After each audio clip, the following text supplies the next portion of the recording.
Episode की शुरुआत में हम युवा को देखते हैं जो कि कल्टीवेशन प्रैक्टिस कर रहा था कि तभी उसके अंदर से अजीब सा पावर और लाइट निकलता है जो कि सीधा जाके आसमान में छू जाता है और वो लाइट सीधा गॉड रिम तक पहुंचता है कि तभी वहां पर फ्लाई करते हुए तंगसम भी उस लाइट को देख लेता है, जिसकी वजह से वो अपने आप में ये सोचने लगता है कि शायद फिर से एक नया सितारे का जन्म हो चुका है। तभी वहां पर जीबू आ जाती है और वहां पर तंगसम को परेशान हुए देख के वो पूछने लगती है कि क्या अभी सोललैंड में फिर से कुछ होने वाला है, जिसकी वजह से वहां पर तंगसम उसे हिस्ट्री बताने लगता है और बोलता है कि यहाँ पर एक दिन का बराबर मॉडल वर्ल्ड में एक साल का बराबर होता है। मैं सोललैंड में काफी दिनों तक रहना चाहता था पर गुड एंड इविल गॉड की वजह से मुझे मजबूर होकर गॉड रिम में फिर से वापस आना पड़ा ताकि मैं यहाँ का सिचुएशन को संभाल सकूं। लेकिन मैंने उम्मीद नहीं किया था कि इस 20 साल में गॉड रिम में जो टाइम बीता है उतना टाइम में स्पिरिट वर्ल्ड में काफ़ी हज़ारों साल बीत चुके होंगे। जिसके बाद वो बताता है कि तांगसाग अब पूरी तरह से बर्बाद हो गया है। जिसके बाद हमें पता चलता है कि पिछले 4000 साल पहले जो बदलाव हुआ था, जिसकी वजह से सोललैंड ना ही सिर्फ एक्सपैंड हुआ था बल्कि सोललैंड में काफ़ी सारी चीज़ें बदल चुकी थी। जिसके बाद वहाँ पर तंगसंग बोलता है कि अब मैं यहाँ पर होने की वजह से मॉडल वर्ल्ड में राज नहीं कर सकता हूँ, मैं बस वहाँ पर सारी पॉसिबिलिटीज को देख सकता हूँ। जिसके बाद हमें वहाँ पर पता चलता है कि 4000 साल पहले सोललैंड में रीवर्ल्ड क्रैश हो गया था, जिसकी वजह से वहाँ पर काफ़ी जोरों की बैटल हुई थी। हालांकि तांगसेन के पास काफ़ी सारा हिडन वेपन्स था पर आखिर में ही रियू एम्पायर ने उसे हरा दिया था। और इसी के साथ हमें पता चलता है कि पहले सोललैंड में सिर्फ 2 ही एम्पायर था पर अब वो डिवाइड होके 4 हो चुका है। जिसके बाद हमें पता चलता है कि इस काफ़ी सारे बदलाव की वजह से धीरे धीरे तांगसेन बर्बाद हो गया कि तभी तांगसेन बोलता है मैं अपनी आंखों के सामने ये बर्बादी नहीं देख सकता हूँ। की वजह से वहाँ पर जियोबू बोलती है कि आप इसके बारे में ज़्यादा टेंशन मत लीजिए। जिसको सुन के तांगसेन बोलता है कि तांगसेन मैंने बनाया था तो इसे मैं अपनी आंखों के सामने गायब होते हुए नहीं देख सकता हूँ। जिसके बाद वहाँ पर तांगसेन बोलता है कि अभी अभी एक नया सितारे का जन्म हुआ है और मुझे लगता है कि इसके साथ तांगसेन का ज़रूर कुछ तो रिलेशन है पर मैं उसके भविष्य के बारे में कुछ भी नहीं देख सकता हूँ। तभी वहाँ पर हम इनकी बेटी जियोचो को देखते हैं जो कि ये बात सुन के वहाँ पर मुस्कुरा रही होती है। जिसके बाद वो ये सोचने लगती है कि मेरे पेरेंट्स सोललैंड के बारे में काफ़ी सारे इंटरेस्टिंग बातें कर चुके हैं जो कि मुझे काफ़ी ज़्यादा इंटरेस्टिंग लगता है।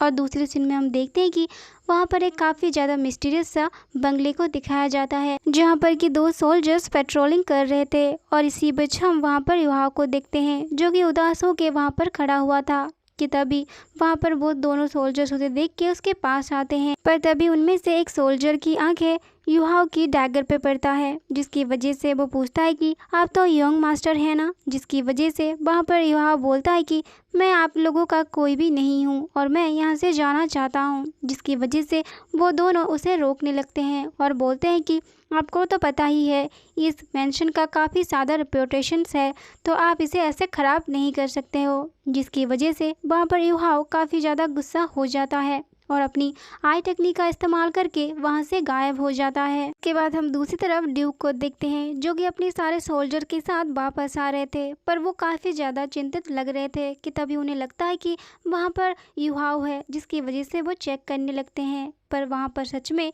युहाओ उन्हें छुप के देख रहा था पर वो उनके सामने नहीं जा रहा था कि तभी हमें फ्लैशबैक में दिखाया जाता है कि युहा और उनकी मॉम को एक लेडी डांट रही है। जिसके बाद वहाँ से युहा और उनकी माँ चले आते हैं पर इस बात से युहा काफ़ी ज़्यादा गुस्सा होता है। जिसके बाद हम देखते हैं कि युहा की माँ काफ़ी ज़्यादा बीमार होती हैं जिसकी वजह से वहाँ पर वो बेहोश होकर गिर जाती हैं और ये देख के तुरंत ही वहाँ पर युहा चला आता है। जिसके बाद वहाँ पर युहा की मॉम उससे व्हाइट डैगर देते हैं और बोलते हैं कि तुम मत रो क्योंकि तुम ड्यूक के बेटे हो और इस डैगर को लेके तुम यहाँ से चले जाओ क्योंकि तुम्हें कुछ भी करके सरवाइव करना होगा। जिसके बाद उनकी माँ मर जाती है जिसकी वजह से वहाँ पर वो काफ़ी ज़्यादा गुस्सा करता है और यही एक रीज़न है जिसकी वजह से वो अपने फादर को भी इतना ज़्यादा गुस्सा करता है। और तभी वो अपने आप से ये प्रॉमिस करता है कि वो एक ना एक दिन जरूर एक स्पिरिट मास्टर जरूर बनेगा। इसके बाद स्टोरी प्रेजेंट में आता है जहाँ पर कि हम देखते हैं कि यू काफ़ी दिनों से पैदल ही चल रहा था और चलते चलते एक फॉरेस्ट पे पहुँच गया था। जिसके बाद वो सोचने लगता है कि कि अब वो स्टार फाइटिंग फॉरेस्ट के पास पहुंच गया है, क्योंकि उसे पता था कि स्टार फाइटिंग फॉरेस्ट में ही काफ़ी सारा बीस्ट रहते हैं जिसको मार के वो उनका रिंग ले लेगा और इसी के तरीक़ा से वो एक स्पिरिट मास्टर बन सकता है। कि तभी जब वो उसका पानी चेक करता है कि उसके पास कोई भी पानी नहीं होता है, जिसकी वजह से वो पानी पीने जाता है, पर तभी वहाँ पर वो काफ़ी सारा मछली को देखता है, जिसकी वजह से वो डिसाइड करता है कि उस मछली को खा के वो अपना पेट भर लेगा। जिसके बाद वो अपनी व्हाइट टाइगर की मदद से एक लकड़ी को काफ़ी ज़्यादा नुकीला बना देता है, जिसके बाद वो पूरा तैयार था कि वो काफ़ी सारा मछली को पकड़ेगा और वो इतनी शार्प तरीके से काफ़ी सारा मछली को काफ़ी आसानी से पकड़ लेता है। इसके बाद वो उस मछलियों को भून के खाने लगता है कि तभी वहाँ पर तेंगिया नाम की एक लड़की आ जाती है, जिसको देख के यूहाओ काफ़ी ज़्यादा चौंक जाता है।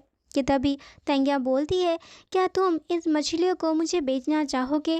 पर यूहाओ ऐसे फ्री में ही उसे वो मछली को दे देता है, जिसकी वजह से वहाँ पर तेंगिया उस मछली को खाने वाली होती है। कि तभी वहाँ पर और एक लड़का आ जाता है जिसका नाम बेई होता है।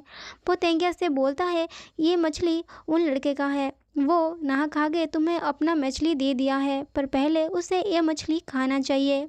जिसकी वजह से तेंगिया काफ़ी ज़्यादा गुस्सा हो जाती है।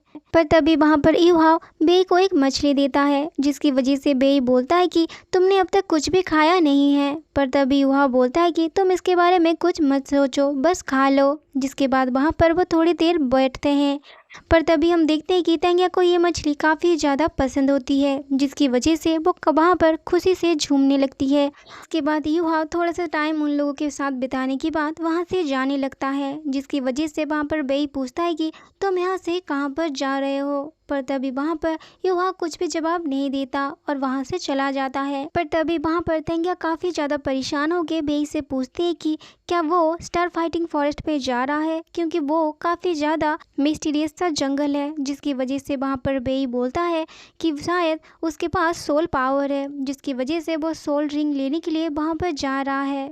ये बात सुन के वहाँ पर तेंगिया ये जानती थी कि अभी भी यूहाओ काफ़ी ज़्यादा वीक है, जिसकी वजह से वो काफ़ी ज़्यादा परेशान हो जाती है। और तभी दूसरी तरफ हम यूहाओ को देखते हैं, जो कि स्टार फाइटिंग फॉरेस्ट में पहुंच चुका होता है और जहां पर वो काफ़ी सारा अजीब अजीब चीज़ देखता है, जहां पर काफ़ी सारा खूबसूरत सा भी चीज़ होता है और इसी दौरान उसे लगता है कि उसे कोई फॉलो कर रहा है। पर तभी वहां पर एक काफ़ी बड़ा जायंट बीस्ट यूहाओ पे हमला कर देता है, जिसकी वजह से वहाँ पर यूहाओ को काफ़ी सारे चोट आती हैं। पर वहाँ पर यूहाओ उससे काफ़ी ज़्यादा बचने की कोशिश करता है, पर जब वो देखता है कि वो उसका पावर इस्तेमाल करने ही वाला था, यूहाओ अपनी व्हाइट टाइगर के इस्तेमाल करने की कोशिश करता है, पर वो नाकाम हो जाता है। जिसके बाद वहाँ पर वो बीस्ट उसे पकड़ लेता है, जिसकी वजह से वहाँ पर यूहाओ काफ़ी ज़्यादा परेशान हो जाता है, जिसकी वजह से वो अपनी टाइगर की मदद से उस पर हमला कर देता है। जिसके बाद काफ़ी फाइटिंग के बाद फाइनली उस बीस्ट को वो हरा देता है। जिसके बाद वो इतना ज़्यादा थक जाता है कि वो एक ट्री के साइड में जाके बैठता है। पर तभी वो देखता है कि उस बीज के अंदर से एक सोल पावर निकल रही है, यानी एक सोल रिंग निकल रही है। पर वो अब इस हालत में नहीं था कि वो उस पावर को अब्जॉर्ब कर सकता है। उसके बाद हम देखते हैं कि वो सोल रिंग उसी के तरफ आता है जिसके पास आइस का पावर था और तभी वो उसके सामने आ जाता है, जिसकी वजह से वहीं पर ही यूहा उसी की पावर की वजह से वहीं पर ही फ्रीज हो जाता है। और इसी के साथ ये एपिसोड यहीं पर ही ख़त्म होता है।